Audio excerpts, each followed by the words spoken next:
Bienvenue. Aujourd'hui, on va explorer un jeu de rôle qui fait pas mal parler de lui, Thanatos V2. Ah oui, un univers dark fantasy assez particulier.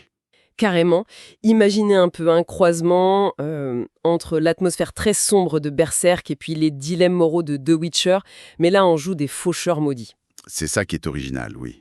Notre objectif, c'est un peu de décortiquer ce qui rend ce jeu spécial en s'appuyant sur l'analyse qu'on a faite dans notre article. Tout à fait.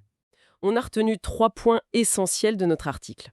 D'abord, cette ambiance dark fantasy très violente, mais avec une touche poétique, c'est assez marquant. Mhm.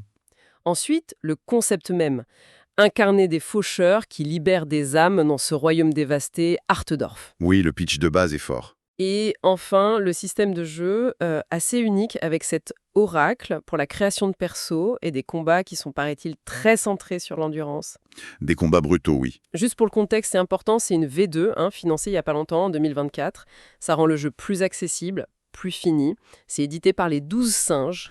Et c'est disponible maintenant, oui. Alors, parlons de ce royaume, Artdorf. Disons que c'est pas la joie. Non, clairement pas. C'est décrit comme décadent, ravagé, guerre, épidémie et bien sûr les morts-vivants qui traînent partout. Le royaume est un peu coincé entre le rejet d'un ancien dieu, Thanatos, Mhm. et l'arrivée d'une nouvelle religion, les chrétiens, qui essaie de prendre le contrôle. L'atmosphère est, pesante. C'est vraiment le cadre parfait pour l'arrivée de nos personnages, les faucheurs. Eux, ils portent la marque de Thanatos, tu vois.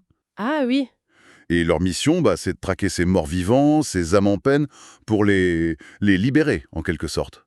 Mais ils sont mal vus, hein. Des parias, des maudits. alors qu'ils sont peut-être la seule solution.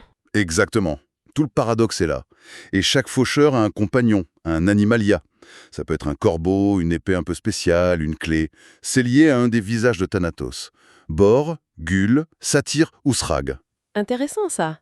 Et pour créer son personnage, On en parlait dans notre article, il y a cette méthode de l'oracle. oui, c'est une des options. Tu tires des cartes, en gros, et ça dessine le passé, le destin de ton faucheur. Ça te met direct dans l'ambiance très fataliste du jeu. Ah ouais, ça doit être immersif. Carrément. Sinon, il y a une méthode plus classique, avec des points ou des dés pour ceux qui préfèrent. D'accord. Et les archétypes, c'est du classique revisité. C'est un peu ça. T'as le Bellators, le guerrier, l'Orators, l'érudit ou le mage, et le Laborators, l'artisan. Mais la stat clé vraiment, c'est l'endurance. Ah oui, tu disais les combats.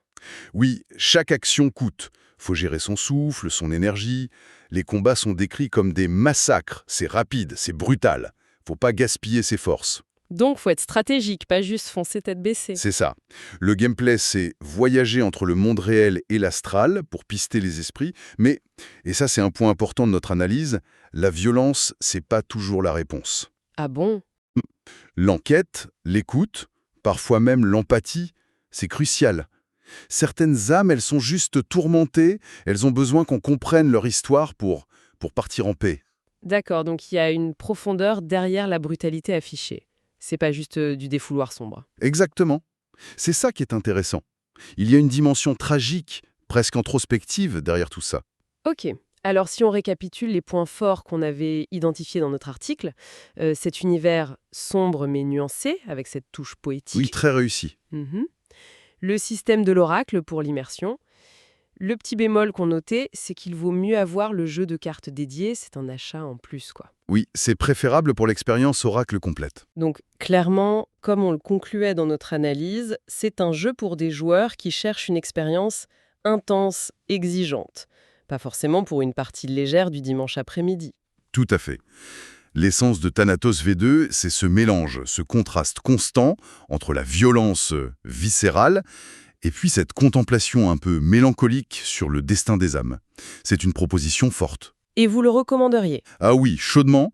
Et pour ceux qui veulent se lancer, la campagne La Terre du Cœur est apparemment un très bon point de départ pour s'immerger. Bon, mais en résumé, Thanatos V2, ça semble être une pépite JDR pour 2025, si on se fie à notre analyse, pour ceux qui aiment la dark fantasy qui fait réfléchir, qui est exigeante et profonde. C'est une expérience à tenter, oui. Ça donne envie d'essayer, en tout cas. Et juste pour laisser une petite question en suspens, quand on passe son temps à traquer les morts pour sauver leur âme, comment on fait soi-même pour ne pas perdre la sienne face à toute cette noirceur?